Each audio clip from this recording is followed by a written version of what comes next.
Good morning and welcome to another exciting edition of Day 4 with the man, Frank Scalish. Never gets old, Matt. It never gets old. No, and neither does wearing the Cleveland Browns garb while they are are they a division leader or a wild card right now? No, we They're we are guaranteed in the playoffs right now. guaranteed in the Yes, playoffs. It's guaranteed. been a minute, hasn't it? Holy smokes, dude! It has been. It has been. Congratulations. Oh, I didn't do it, but thanks. It's a Oh, weird thing with sports how everyone's like, "Oh, you know what I mean?" Like, really, you have absolutely no bearing on whether your team does well or not. Like there's nothing you do. You just sit back unless you're Alabama, in which case you're donating the NIL money, and then you can right, feel like you have a right. small part maybe of getting a guy there. But for the most part, you just sit back, watch, and then take all the glory for something you had nothing to do with. Exactly. Well, the glory's been a long time coming. Trust me. Cleveland sports is one of nail biting, heavy drinking, and a lot of swearing. Are we talking about tournament bass fishing or football? We have both.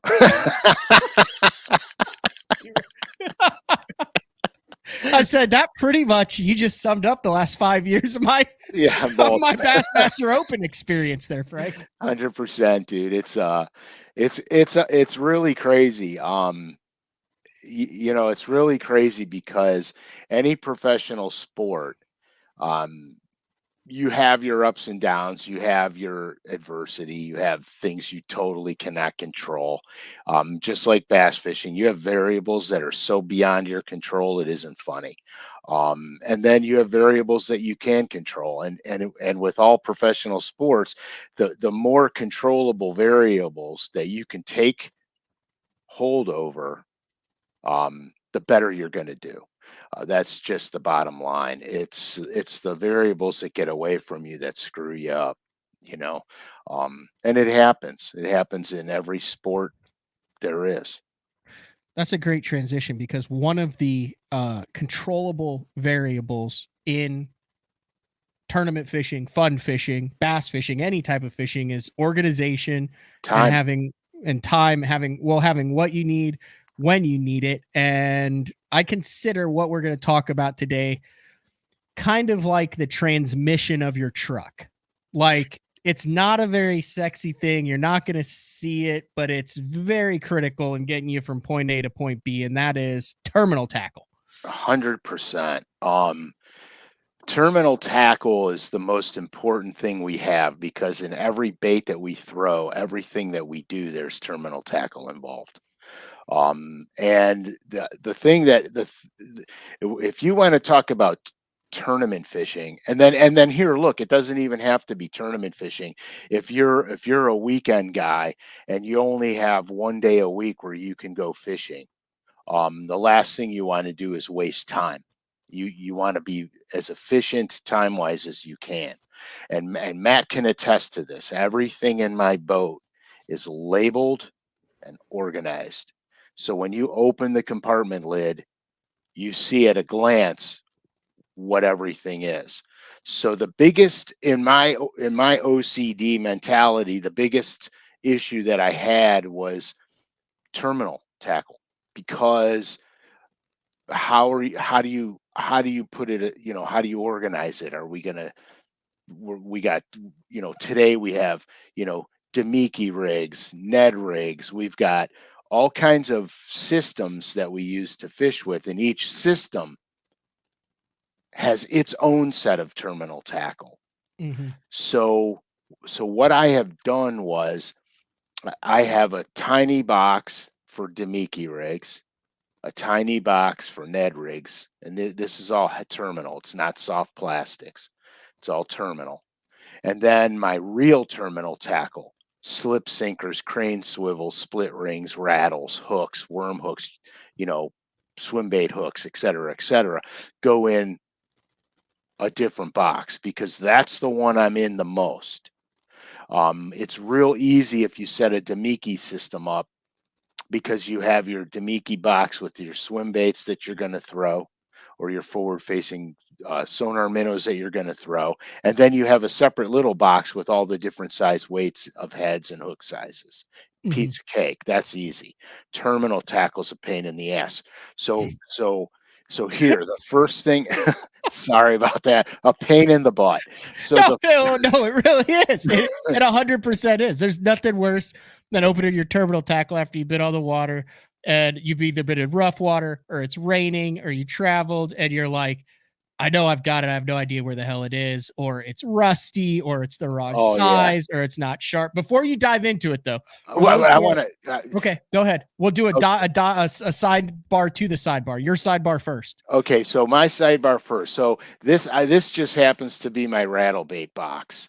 Oh, Okay, it's very rattle very baits, organized. very organized. Okay, so if I were to accidentally drop this box on the floor and it should open up and the rattle baits go everywhere, I'm irritated because I got to pick them all up. But it's easy to put them back in the box they go in, right? Yeah, yeah. But if I drop my terminal tackle box on the floor, Oh, someone's getting murdered. this is a problem because this this will take you a decade and a half to reorganize and to go through everything. And so we'll get into that. But what's your sidebar? No, let's do a sidebar to the sidebar to the sidebar. You have the rattle baits there. Are we? We're recorded today. I had some business to attend to in relation to BTL, so it was a last minute recording for the January 4th show. We're very Right. close to January 4th. It's January 3rd actually It's when we're January recording this. 3rd. But are we? Is LureNet? Let me get this straight. Let me make sure I don't You let just go the chicken hatch before the egg. That's not the saying. the egg before the chicken. What came first? That's not the right saying, isn't it? You don't want the No. chicken to hatch before no, because the egg has to hatch before the chicken. If it anyway, isn't there some new? You better Are there just some new XR? Are there some new rattle bait series coming out? yeah, hard knockers and one knockers. So if you guys remember a while ago, probably a year ago, to be honest with you, probably a year ago today, um, they came out with the new colors in the Booyah Hard Knocker One Knocker. Hit it out of the park. The colors are fantastic. One of my favorite colors is called Graffiti Craw. Yes, you have talked about that Right. So this probably 10 times on the show. absolutely. So this color here is bad to the bone because it's got an oil finish on it. It's a crawdad representation. So what they did was, well, what we did, I guess, not they, we, um, came out with a series. It's going to be called the Graffiti Cross series. Oh, And it's a bunch of different colors in the graffiti craw, which is, dude, they're so bad to the bone. And here, look, this is a recorded show. So I can't show you the colors. But when this show airs tomorrow or today, if you're watching it now, well, they are January watching it now. January 4th. Okay, yeah, they are. Nobody's Yeah, watching you the can't watch record. it unless you're watching it, Frank. Okay, so now I'm so confused. So go on LureNet after the show and check them out because there's a whole slew of colors. And let me tell you something, they are fantastic Are they all colors. similar to the one graffiti craw that's available right now? Okay, Just different hues. So there's blues and reds and all sorts of different colors. yeah, so they're all very similar to this, but they're different colors. So here's what you got to realize. This is painted on a crawdad carapace, A what? the shell, A the, what? sh- the carapace. That's what the crawdad shell's called. So the outline of this is the outline of, a crayfish, How do you basically. spell that? Carapace. So the shell design is there. So we were after we did this color, My because God, this you're this right. this color here, okay, actually represents a bait fish as well. So we changed some of the belly colors on this bait here. So it can be a crossover bait. So you've got a bait fish pattern, you've got craw patterns. Really sweet. It's a really sweet system because this basically can eliminate a lot of other rattle baits that you carry by going to a series so you can lighten the load, basically. Because there's a lot of colors that go both ways. So it's a really neat system. You got to check it out. I wish for my sake I can pull the colors up because I love them. And so, but you can pull them up when you watch this today. You can pull them up and you'll see them all. You weren't kidding. No, I wasn't kidding, dude. Carapace, the I hard upper shell of a turtle, crustacean, or arachnid. There you go. Something regarding a protective defense covering. See that? Oh, well, this is in relation to under her carapace of self-confidence. She was very sensitive. So this is my carapace right here. You're very sensitive underneath. That's right. That's right. So Okay, yeah, so yeah. you have to check them out because I don't get excited. Well, I know actually that's not true. I do get excited You get excited every Thursday. every Thursday, Very excited. but I absolutely love the graffiti. I think I'm slowly learning what LureNet's New Year's resolution was. Just badass colors in everything that catches fish. Yeah, well, that's exactly right. You know, the beauty part, and now I might be getting into some troubled waters here, It's but proprietary information. yeah, but Just let it fly. the beauty part about because I design a lot of the colors and I did not do the graffiti craw. Unfortunately, I didn't do it because I wish I did it. That's how much I like it. But um with the advent of social media, Bass Talk Live Day 4, we can collect data now. And so what we do is we see, you know, what's working, what's not working, um, what lures guys gravitate towards, whether it's lures we make or not. I follow everything that has to do with lures because I want to see trends in the market. I want to see trends in fishing. You know, new techniques. I study new techniques. Just like with the forward-facing sonar that we talked about last week, it was I've never had it before, so now I need it because I want to learn everything I can about it. Because now we're talking about new lures, and so when I did the crappie game with Matt, I learned how to do the crappie thing. Well, when I got my forward facing, I started crappie fishing with it to get better at bass fishing with it. Not using it like I'm a scoper.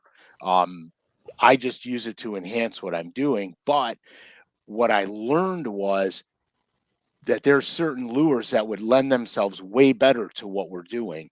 And so I actually created some already, and they're going into production as we speak. That's Um, awesome. so this is why it's important for me to be up on everything, always trying the new stuff, and really staying on top of our game. And so that's anyway, that's the color game, the lure game, et cetera, et cetera. But the graffiti craw, fabulous, absolutely 100% fabulous. So I'm looking forward to when the colors break, which is now. If you're watching this, I'm looking forward to when the colors break because I got to get my hands on them. Because I can eliminate Do they probably. not just pre-send you that stuff? Like I would think they'd be like, "Hey, Yeah, here's what's dropping. Here's 6 of each color." well, I'm supposed to always get colors in advance. Now, when I paint them myself, Oh yeah, you got the color. I paint them for myself, so I don't have to wait till they go to production. Because sometimes, here, look, in today's day and age, sometimes, I'll design something and you guys won't see it for 2 years. Yeah. And so, but I need it to fish it, to get content with it, plus everything that I paint, I fish with to make sure it's working or it doesn't go in the system. So, so it's important. But yeah, I mean, I was supposed to get them, but I didn't get them yet. I'll, I'd be on the horn. I'll probably get them tomorrow.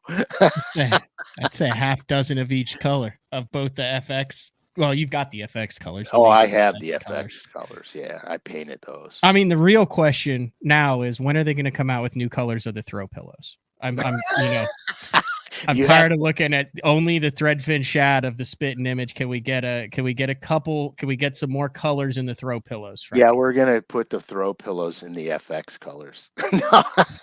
That would be insane. That would probably. That would be insane, but I totally made that up off the top of my head, so don't expect it. Now they're gonna have to. There's gonna just be a demand. All right, can we go back to terminal tackle? Yeah, So we must. holy cow, we're on sidebars on sidebars on sidebars. So I wanted to, before you actually dove into it, I know when I was younger, I would hear the term terminal tackle, and I knew kind of what it involved, but just a quick and dirty explanation of what terminal tackle is. So tackle attached to the end of a fishing line that gets cast out along with the bait Correct. is referred to as terminal tackle. It can include hooks, leaders, floats, sinkers, feeders, swivels, and attached snaps and or split rings. Sometimes the All of term the above. rig is used for a specific assemblage of terminal tackle. Yeah, So that's what terminal tackle is. Like the rogue is tackle. Everything that is attached to the rogue is terminal tackle. correct. Split rings, hooks. That's So there you go. I don't know So- if that even needed to be explained, but we did it, and you did a marvelous job. I read Wikipedia. Okay, perfect. So in my terminal tackle box, this goes with me everywhere I go. If I go with fishing with Frankie or a buddy of mine, this box goes with me always. Because it has all my slip sinkers, my Carolina weights, my plastic beads, my glass rattles, my jig rattles. It has everything in it. It's got all the hooks, worm hooks, treble hooks, et cetera, et cetera. And so this is what it looks like. So what I have here, and this is no plug on anything. I'm not sponsored by anything here. Do not drop this. No, I can't. I'll break my computer. It weighs 100 pounds. So this is a 3,700 box only with half the depth. So I'll compare it. Let's do a comparison. So you see, it's not the same Yep. fatness, but it's got a lot of compartments. So here we go. We're gonna go through every one of those. This is the I hate the terms overused, but this is the juice. It's got a lot of compartments, and you can see everything is labeled. So there's no room for error. Now these are I'm on the wrong side of the box. Where am Hate I? when that happens. Because it's reversed on my screen. These are my little tiny slip sinkers. Yep. 3/32, 1/16, 1/8. So everything's labeled. I've got my all my worm hooks are down here. My treble hooks are here, this line here. So I got 2, 4, 5, 6, and then here I've got 5 1/8 of a different brand treble hook, size 5 and size 8. Everything is labeled. All my slip sinkers start here and go here and then up here. And then I've got my barrel weights for Carolina rigging up here and here. I have my rattles, my beads, my swivels, and then here in this one here, I'll have my drop shot hooks, wacky rig hooks, micro swivels, speed clips, and then I've got in here I've got some sneaky underspins. Just so if I grab this and I forget them, I got them with me. So I'll have my Great Lakes Finesse sneaky underspins here, but I have Great Lakes Finesse boxes set aside with their mini tube heads, their ball heads, and their underspins. But I put a half a dozen in here just so if I forget them, I've got them in here. Not now that the forward facing sonar game is taking effect, I got to make sure I have a few items in my terminal box that can get me by if I forget something. But this is it. I mean, this if you knew how much this little skinny box weighed, you guys would lose your mind. So and you see these things in here, Mhm. this circle and this circle here. Yeah. Can we Oh, crack that open? yeah, this is going to be tricky because For I for got those listening on iTunes, what Frank has done is he has just taken a Sharpie with a fine point and written on the front of the box exactly what is in that compartment. right. So let me show you what I did. I actually took Scotch tape and I Oh. put the Scotch tape down. And then I write Oh. on the Scotch tape, and then I take another piece of Scotch tape and put it over it. So it doesn't smear, it can't get It doesn't wipe off. doesn't get Yeah, rubbed off, and then if you wanna change what's in that compartment, you I just just peel off feel the scotch. Boy, that is has 100%. anyone ever called you a genius before, Frank? Well, I think that's easy for me because I am a genius. I believe that should have been a shirt of ours. It should be. Classic drop on the Frank Scalish exclusive merchandise, largemouth, smallmouth, spotted bass, and just some generic apparel as well. So, all right, let's crack open the terminal box because I do see it's not just haphazardly tossed in there. It is. Oh, geez, oh, you're making me nervous now. You We're, don't have to do that. I mean, you could just show. we're gonna attempt it. Oh my gosh, you're making me nervous. How That's very far could impressive. we go? All right, like you said, the first thing I notice in that are the little white deals. Right. So those are those things from pillboxes that stop everything from rusting. I wish I wish I could remember his name. He was a BTL listener who sent that. Did he send him to you too? Yeah, he sent them to me He too. is a Oh, great BTL listener. I can't remember his name. he's gonna kill me. I use him in mine too. Shoot me if that's your deal, shoot me a DM either at Matt Pengrak on Instagram or Matt at basszone.com. I want to make sure we give you credit because you sent a couple of packs of those moisture It's money. wicking. It's money. Yeah, I tried to read it, but it doesn't say on it. But they're They're money. worth, yeah, you need to buy them. If you have a terminal tackle box, they go in because they fit in the small. And then if you're using the stuff like the original ones, like that come in beef jerky or that come in like pill bottles or something, Right. the hooks get stuck in them. So you see, I got drop shot weights in here, slip Yep. sinkers, everything. All my treble hooks are in order by size, from number one, number two, four, five, six, all the way to eight. Um, Not that I use a lot of eights, but some of the smaller baits might take an eight. So I don't have that many in there. Ooh, I am so glad I looked at that. I'm My gonna bo- make you open it again though, because there's a couple other things in there. All right, I'm gonna open it, but I gotta clip the lid back on. Okay. Okay. I also noticed like a lot of the weight compartment, everything seems to be fairly full. Is that why you use a half sized plano instead of a full size one so it moves around less? It moves around less and they're easier to pick up. Okay. The reason I have so many of everything in here is because a lot of times, like if Frankie comes with me fishing, I'll just tell him, "Don't bring nothing, just bring your rods." Okay. I got enough for both of us. And so because rather than and some of my non-boaters, when I fish Bassmasters, they would say, "What do I need to bring?" And I would say, I'd give them a little list of lures to bring, and I'd say, if you got, don't worry about all your terminal tackle. I'll have enough for both of us. Um, because it's a pain in the neck for a non-boater to have to bring everything.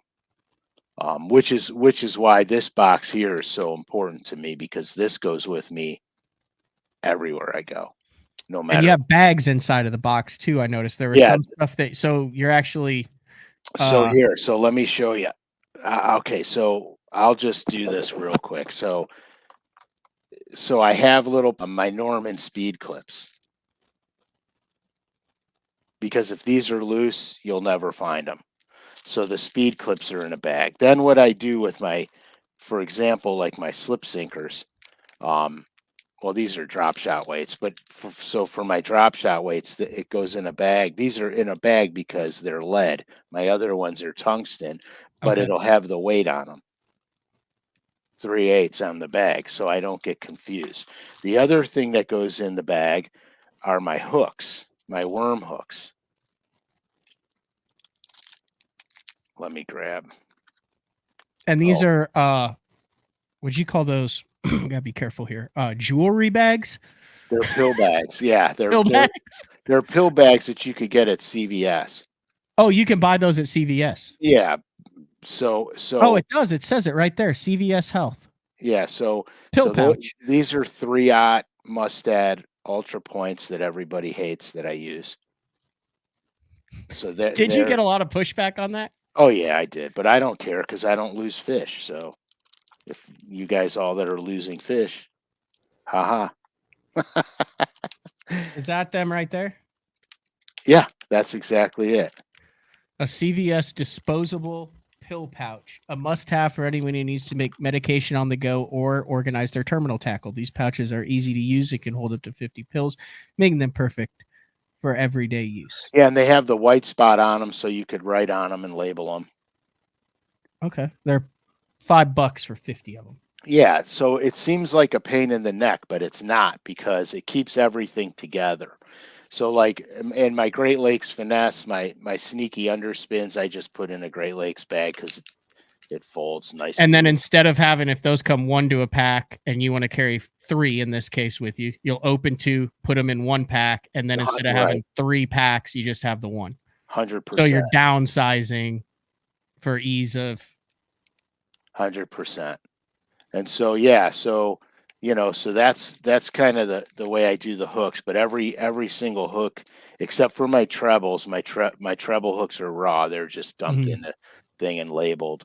Um, my weights are my Carolina weights are not in a bag. They're just 3/4 And ounce. run through in your terminal tackle box what weights of weight you are carrying with you, because this is your everyday use terminal tackle box. So run Okay. through the types of slip sinkers and Carolina rig weights that you're going to have with you every time you hit the water. Okay. So the Carolina rig weights are easy. I have 1 ounce, 3/4, and 3/8 for Carolina rigs. Okay. Slip sinkers is a little much.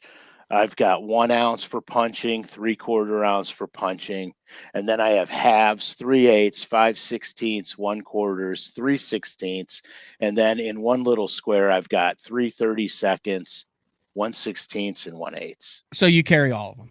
Yeah, and here's why: because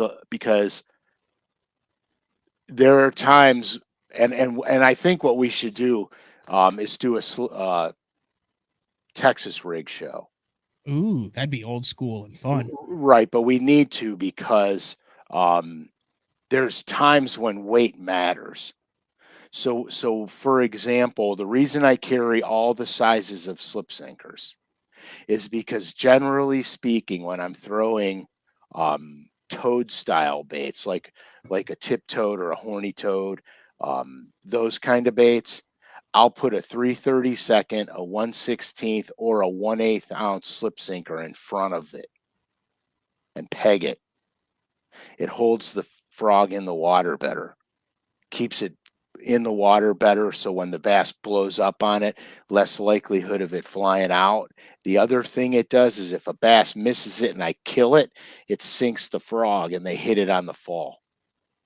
So so that's why I got the little ones. The other reason is because there are a lot of times when you're fishing a dinger, a 5 inch dinger or a finesse, 6.5 inch finesse worm or a zoom trick worm, especially in South like Santee Cooper, the light slip sinker is money. And it's up to you to figure out how light you need. Noted. And so that's what I'll do. I'll usually start out with an eighth, Okay. and then because Florida's notorious for this, guys. Florida is absolutely notorious for the lightest slip sinker you can possibly get away with. And so you don't know how light they want it based, it's all predicated on the fall, the height of your grass, or in Santee, more often than not, you're pitching it against cypress trees, the base of cypress trees. So you don't want it to go boom. You want it to just lazily, lazily do its thing down there like a snake or a salamander or something. Okay. So that's why um, slip sinker rigs, most of the time I'm on a quarter ounce for Texas rigging baits. Even if I'm pitching and flipping, I like the lighter one, the lightest I could get away with. But the thickness of the cover, how strong the wind is, that's going to dictate what you need because Yeah, we need a show of this. We need to do just a whole right. show. So we're going to do a whole slip sinker show because it's very detailed. Like you'll notice that some guys go out and they always seem to catch them on something Texas rig no matter what. And then you might go out and throw a Texas rig and you're not catching anything, or maybe one or two where they're catching piles of them. Um, it's all, I guarantee you 100,000%. It's based on the size weight they're using and their line diameter because it's all on the rate of the fall. And so it's very detailed. So I think we are definitely going to get Okay. into it. We're How many definitely of those do you carry in each one? Because that's the other thing I run into also is if I've got 30 half ounces, how many do I need to have in the boat with me? Because that's weight. I mean, if you're a co-angler, you don't want to be lugging 30 pounds of no. tungsten or lead down, but how many do you feel comfortable with Okay. So having in the boat? if I'm fishing a tournament, I'll have at least a dozen Of of what of you plan on using or of of what I everything. of what I plan on using. I'll have a dozen or more if I'm in a tournament. If I'm punching, you don't need that many punch weights Yeah. because if you break a punch weight off, you got an alligator. You know what I mean? You're not you're just not breaking a punch. You're not breaking 50 or 60-pound braid. You're just not Mm-hmm. doing it. Um, Flipping and pitching's a different issue because if you have to use lighter line, you're going to get break-offs based on zebra mussels or the type of debris you're fishing. Okay.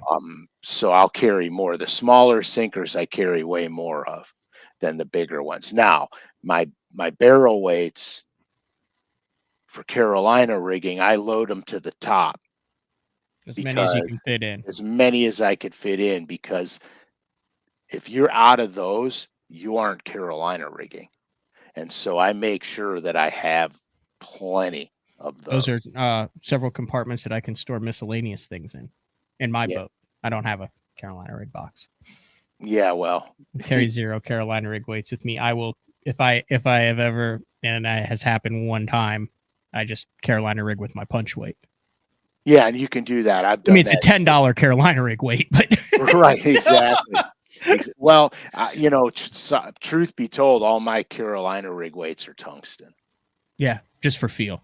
I want that. I want to feel everything. I want to know what if that's in Mhm. mud, if it's on sand, gravel, rock, wood, Uh, whatever. okay.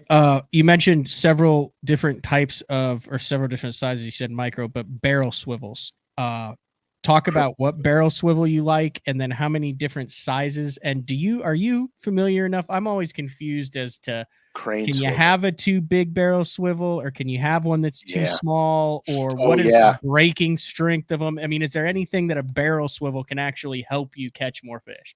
Yeah. Crane swivels are tricky. What's the difference between a barrel swivel and a crane swivel? Well, they're probably the same. You're just calling them something different. So Nah. here's the micros. They're tiny. Yep. And what are you using those for? I'll use those sometimes for drop shotting between the leader and the line, floating worms Okay. from the leader and the line. Spinning rod applications, light line, where you're going to get line flips. Yeah, yeah. I'm not gonna go. I'm not going mental on it because you can't. Do you know what size those are? I think they were number 8 micro swivels, if I'm not mistaken. And then here's the funny part about this whole thing is I can't find my big ones. I'm Oh, blaming here that on they are. Frankie Jr. I got them. I got them. And then these are my big size ones that I Okay. use for Carolina rigs and in front of super spooks and stuff like that.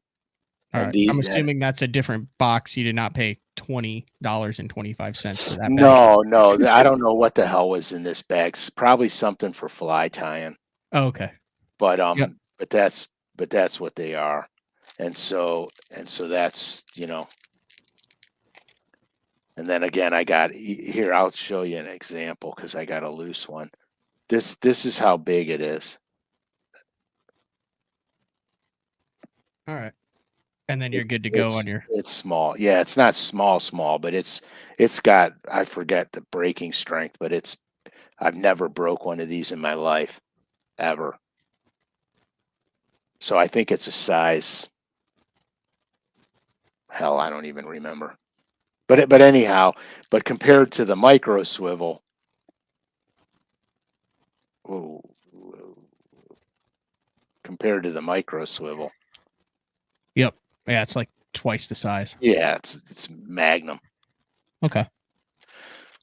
But yeah, and then my plastic beads, which I only Adjust your little mic thing on the side. I'm getting a little crackling all of a sudden for some reason. because it's rubbing against my hoodie. Yeah, there you go. But for the plastic beads, I load it up, and then I also have my bobber stops in there Okay. also. So pretty basic, but that's a really good just a basic system that stays in the boat 24/7, 365. If you're co-angling, that's the same one that you take with it. It goes right back in the boat. You spend 5 minutes at the end of every trip, restock what needs to be, organize what needs to be, and that's a massive headache that you no longer have to deal with then. 100%, and everything's right there. I wanted a seal proof box that won't let any moisture in, but they don't make it with enough compartments for Yep. me. And then the other thing I found out with the seal proof boxes, if you open that thing in the rain and then you close it, you sealed all It's the water in it and everything is going to get demolished. So you're better off with a breathable box that you can put those, moisture wicking cylinders in there to keep the moisture out. And truth of the matter is, since I've been using those, I don't have any more rust issues. Yeah, there Um, was zero rust. That's the other thing. If you get rust in your terminal box, are you starting over? mhm, 100,000%. Because if you ever look at a rusty barb on a hook, it's going to break right off. The barb's going to come right off, and you're essentially fishing barbless. And because it's a sliver of a piece of metal that comes up, that's the first thing that rusts. That and the hook point itself rusts. And once the hook point starts to rust, it won't hold the point anymore. You could resharpen it, Yeah. but what happens is instead of it being a nice thin needle point, now you're starting to make it more like a chisel, and it doesn't penetrate as easily. So what do you do if it's raining and you need a barrel swivel or a number 3 odd EWG? Like, how do you keep your This is my biggest thing. I've had immaculate terminal tackle boxes. I probably go through one a year. That's the problem. Like, Right. That's a huge problem. And so it's do you have any tips or tricks on how to yes. keep the rust out, how to keep the moisture out when you're in a rain? Yeah, a lot of my hooks, except for my treble hooks, are all in Ziploc bags. Oh, okay. And so then what I do is when I open my compartment lid, I don't open the lid. I open it so it's, like that. And I kind of crawl inside and just get what I need out, close the box, close the lid. If like in the tournament situations, when I was fishing Bassmasters, a lot of times you're fishing and it's a torrential downpour. So then what I'll do is if I'm flipping and pitching and I know, let's say I'm throwing a lizard and I'm using a 2-aught hook, I'll put a Ziploc bag with about 5 2-aught hooks in my pocket, my front pocket. Because And I then was thinking that might be a problem. that's really good, except when you start running down the lake if you forget to take it off. I'm just thinking I'm just thinking the oversized umbrella hat while you're working on terminal tackle in the rain might be worth the 1247.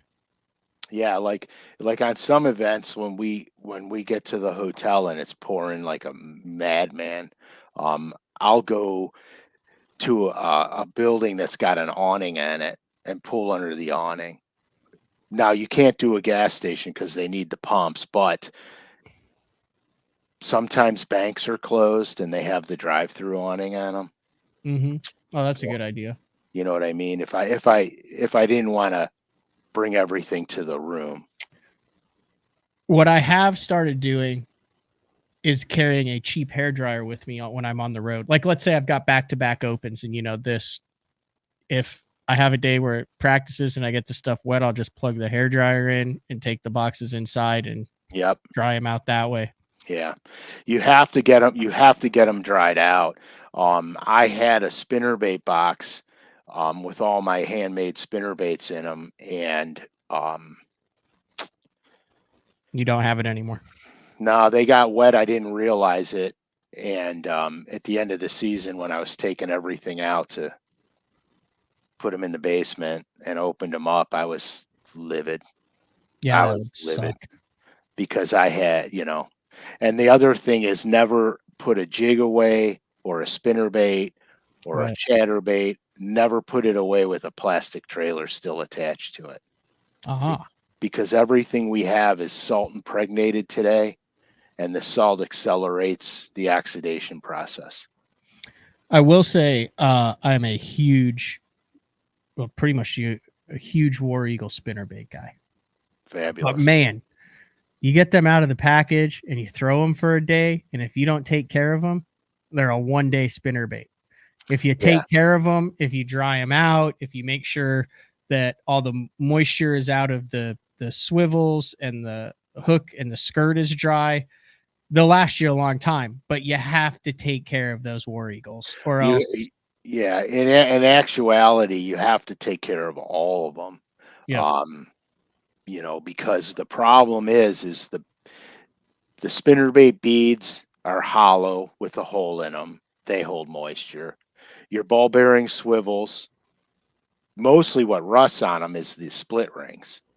The split rings and like some of the Booyah Covert series with the Hildebrandt blades.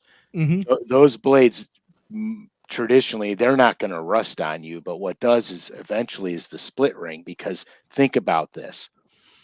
The blade is into the split ring. The blade spins and wobbles and clings and clangs, and it takes all the finish off those split rings. And so what happens is then they're superbia. They're not, they can rust because they get worn out. It's like scratching your car. You scratch your car, and eventually it's going to rust because there's no more protective coating on it. So you're talking right about like right in there. Right in there. That's traditionally that's where all the rust starts, and then if you leave your trailer on the hook, that's where the next set of rust starts.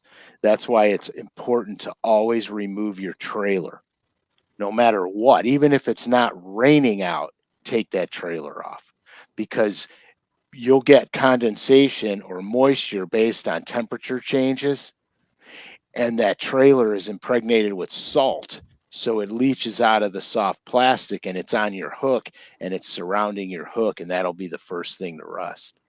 Always, no matter what. What else you got? Dude, nothing, man. I'm showing everybody how OCD I am. Do you put your hook points all the same way? Yeah. You think that's important so that they don't bang against, or is that just a Frank Scalish thing? It's just a my thing. So when I grab one out, I don't grab 30 at one time. The problem is my treble hooks. I used to put a pipe cleaner through them and Mm-hmm. then twist it one time and have them all nice and neat, but that can't last. It just doesn't last. And then the metal from the pipe cleaner is cheap metal and it rusts the first thing to rust. So quit doing that. Um, my treble hooks I pack to the rim so they don't move around in the box because as they vibrate and oscillate, you could dull a hook point. So I pack them in so they're not, sloshing around. Slip sinkers don't matter. Nothing's going to break on a slip sinker. Worm hooks, I put the hooks all the same way. Ziploc, squeeze the air out, Ziploc it shut, fold it over, and put it in the thing. I am not questioning you by any means, but I do feel like I have a better system for storing the treble hooks. Fire away. Super thin slits in that. That's the G box by Gamakatsu, and then you can just put all your treble hooks in each slot. It is also waterproof, and then they do not move at all ever, and it's super slim, and you can just put. You could put a million of them in that box. Yep. Yeah, I like that box for my flies, dude. Yeah, you have the. Do you have any of these? Yeah, I do. I tie my all my redfish and tarpon flies go in boxes like that. That's how I keep my trebles. Yeah, that's money. But now I got to carry 2 of these instead of 1. You know what I mean? No, I hear you. It's nice to have everything all in one. Then when you go fishing, you got to carry that one. No, I'm with you. You know what I mean? I'm with you. See, hooks and sinkers. Yep. But yeah, because the thing I wanted to eliminate with terminal tackle was the use of multiple containers. Yeah, and especially if you're a kayak guy, that's a beautiful system because you have one box and everything's there, and you don't have all the little things floating around the yak with you. If I was a kayak guy, I would be horrified to have this in my kayak. Oh, just because of how much it weighs? Well, no, because you're sitting it on your lap to open it up to get something out, and if those guys are used to that. They have like tethers for their phones, and they're always on the verge of catastrophe. Yeah, that would just wig me out, man. Hold that terminal tackle box up one more time, just the front. Make sure everything's closed. We closed. We closed. We good? We're good. We're lock, stock, and barrel. I like it. That's a good looking terminal tackle box, Frank. Everything you could possibly want terminal tackle is right. I'd say 75% of the things are inside of the little pill or plastic bags inside of the terminal tackle box. There's very few loose, free-floating items in there. Right. The only thing loose and free-floating are my drop shot weights and my plastic beads and my treble hooks. Everything else is in a Ziploc. Those little pill bags. And they're money, dude. They're worth the money. I mean, I buy them all the time. They're so worth it. It keeps everything right there. I do it for my ice fishing box, for my crappie box, everything. It's all right there. I'm all in on it. That's some helpful. Like I said, it's the transmission of your truck. Yeah, later this winter though, we're gonna do an in-depth slip sinker rig show. I think we need it. 100%. All right. Remember, guys, you got to check this out before you do anything today. After you watch the show, go check this out. How do they do that oil finish? Is that like proprietary stuff, or are you even capable of doing that, or is that some I do. No, the way they do this is way better than the way I do it. It's a heat stamp basically, and so I have stuff that I can do oil finishes because I have to because I create them for them. So my way of doing it is archaic. It's not the right way to do it, but I get away with it because I'm not doing tens of thousands of them. I'm doing 6. You know what I mean? But it's cool. It's super, super cool. But man, this bait, I love this bait. It does look pretty cool. It's so good. Anyhow. You want to do it next week, 8:30 a.m. Central Time? Live? Yeah, let's do it live. Who is that? I'm not getting political, but it was Bill O'Reilly who's like, well, do it live, right? I don't know. Do it live. You don't remember that? Where he goes, we're doing it live. I don't remember that, but I do. We'll do it live. We're gonna do it live. But that's exactly what he did. You've never heard that? It's like famous. No, but that's where I got bloviate from. That's how I learned the word bloviate. What was the word that I learned today? Carapace. Carapace. Carapace. Carapace. It's always good to learn new words. All right, this has been another edition of Day 4 with the man Frank Scalish, a terminal tackle show. As we get into the winter, it's a perfect time of the year. You sit down, you order the stuff, you get it in, you get in front of the TV. It's dark, it's cold, it's wintry out. Have the best looking terminal tackle box in the league when you get out there the next year. Until the first day you use it. All right, we will talk to everybody next week. See ya.